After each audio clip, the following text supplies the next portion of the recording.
नमस्कार, मी सुनंदा डामसे. मी पोलीस खात्यामध्ये नोकरी करत होते.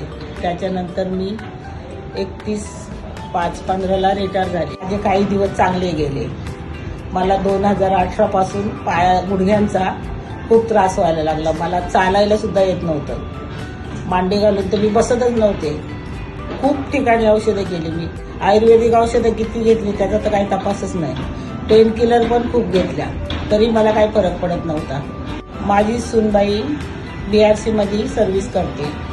तिची मैत्रीण एके दिवशी मातोश्री हॉस्पिटल खारघर येथील डॉक्टर अमोल पाठाडे यांच्याकडे आल्या. त्यांना 2-3 दिवसातच फरक पडला. त्याच्यानंतर त्यांचा रेफरन्स घेऊन मी या दवाखान्यामध्ये आले. मला इथे आल्यावर चांगली